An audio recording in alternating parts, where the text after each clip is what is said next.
Assalamualaikum warahmatullahi wabarakatuh. Bismillahirrohmanirrohim. Alhamdulillahirabbil alamin. Wassalatu wassalamu ala asrofil anbiya wal mursalin Sayyidina Muhammadin wa ala alihi wa sahbihi ajmain. Amma ba'du. Sahabat beriman yang dirahmati Allah, 17 dosa wanita yang paling dibenci oleh Allah. Ternyata sering dilakukan mulai dari perilaku hingga berpakaian. Bahkan dosa tersebut banyak yang tidak tahu kalau itu dilakukan setiap hari bagi wanita. Padahal sudah seharusnya wanita mentaati semua perintah Allah Subhanahu wa taala sekaligus menjauhi larangannya. Akan tetapi realitanya banyak wanita yang secara tidak sadar ataupun dilakukan dengan sengaja. Perlu diketahui, jika masuk ke dalam neraka tidak hanya terjadi pada wanita yang melakukan dosa-dosa besar, namun dosa kecil yang dilakukan dan sering dianggap remeh merupakan hal yang sangat dibenci oleh Allah. Yang pertama, merubah fisik. Seseorang wanita yang merubah fisik baik dalam bentuk, rupa, warna, dan juga fungsi merupakan dosa wanita yang dibenci Allah. Perubahan fisik yang dimaksud adalah seperti melakukan operasi untuk menambah tinggi, implan payudara, sedot lemak, memancungkan hidung, dan perubahan fisik yang sejenis dengan tujuan untuk mempercantik diri dan ingin terlihat cantik oleh orang, khususnya pria, dan bukan karena tujuan medis atau kesehatan. Apabila perubahan fisik dilakukan karena untuk mengobati penyakit, maka masih diperbolehkan dengan dalil untuk menyembuhkan.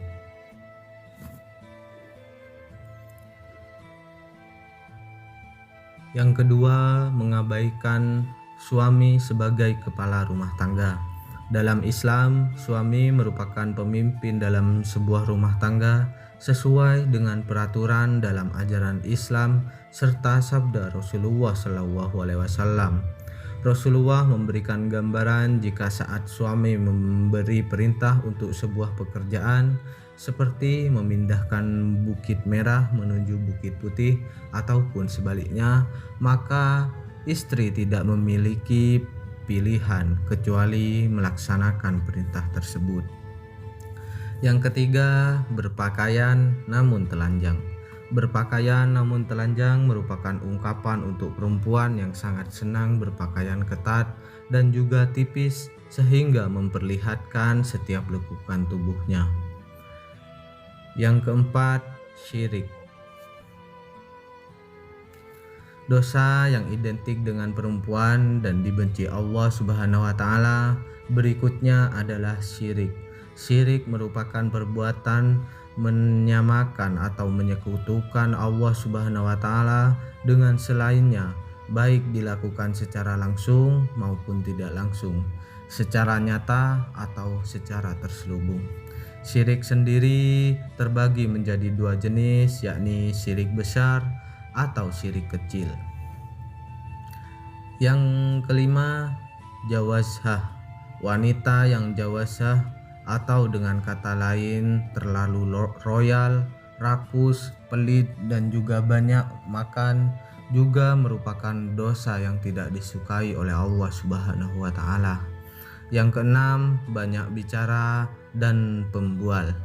Jabir bin Abdullah berkata, jika Rasulullah SAW, sesungguhnya orang yang paling aku benci dan yang paling jauh majelisnya dari aku pada hari kiamat adalah tersarung atau orang yang banyak omong.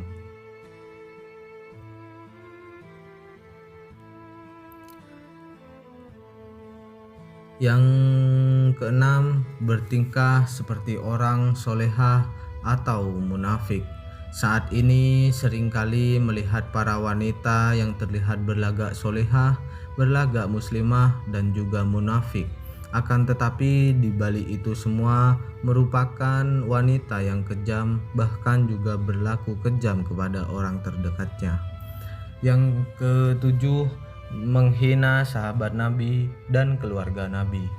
Wanita yang berasal dari golongan apapun yang sudah menghina sahabat serta keluarga Nabi pasti akan menerima laknat dari Allah Subhanahu wa taala. Yang kedelapan, menyerupai laki-laki. Wanita yang menyerupai laki-laki seperti dari gaya rambut atau berpakaian terkadang membuat para wanita bangga sebab tampil beda dengan wanita lainnya.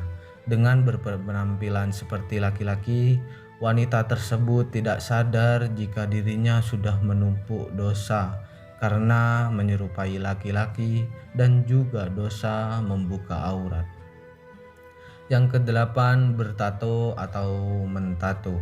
Melakukan tato adalah perbuatan yang merusak tubuh sebab pigmen warna yang ada pada tato tersebut akan masuk ke dalam kulit dan cara pembuatannya juga sangat sakit sehingga hukum bertato dalam Islam adalah haram.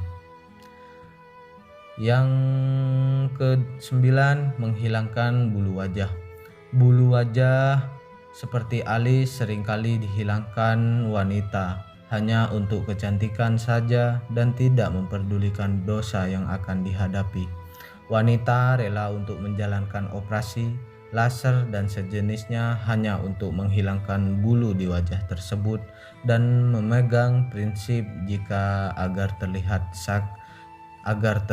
sakit maka harus menanggung rasa sakit, dan ini bukanlah cara mempercantik diri menurut Islam.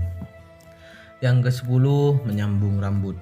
Sedangkan menyambung rambut tersebut dilakukan hanya untuk memperoleh kecantikan dan membuat wanita tidak ingin mengenakan jilbab sebab ingin memperlihatkan keindahan rambutnya tersebut sehingga dosa semakin bertambah banyak dan penuh dosa. Yang ke-11, melakukan suap dan menerima suap. Urusan suap menyuap tidak hanya dilakukan pria, namun juga wanita, dan laknat yang akan didapatkan wanita tersebut serupa dengan yang diterima pria. Rasulullah Shallallahu Alaihi Wasallam bersabda, Allah melaknat orang yang menyuap dan menerima suap dalam hukum dan juga pengadilan. Yang ke-12, pergi tanpa izin suami. Dosa berikutnya yang dekat dengan wanita adalah bepergian tanpa meminta izin dari suami. Sebab Islam memandang wanita yang melakukan perjalanan meskipun dengan tujuan baik namun tidak diizinkan suami walaupun dilakukan adalah puasa sunnah sekalipun, merupakan hal yang berdosa sehingga akan menerima hukuman istri melawan suami menurut Islam. Yang ke-12, bersolawat dan tidak menolak jamahan.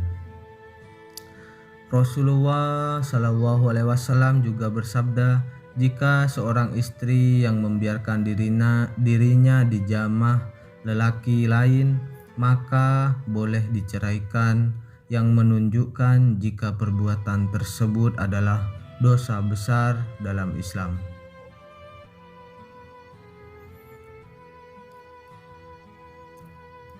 Yang ke-12, berhawalat. Yang ke-12, berhawalat dan tidak menolak jamahan. Rasulullah Shallallahu Alaihi Wasallam juga bersabda, jika seorang istri membiarkan dirinya dijamah lelaki lain, maka boleh diceraikan, yang menunjukkan jika perbuatan tersebut adalah dosa besar dalam Islam. Demikian penjelasan terkait beberapa dosa wanita yang paling dibenci Allah. Semoga dengan penjelasan ini bisa memberikan pencerahan bagi kita, terutama wanita, agar bisa mengurangi dosa-dosa yang kita lakukan di dunia. Sekian, terima kasih. Wassalamualaikum warahmatullahi wabarakatuh.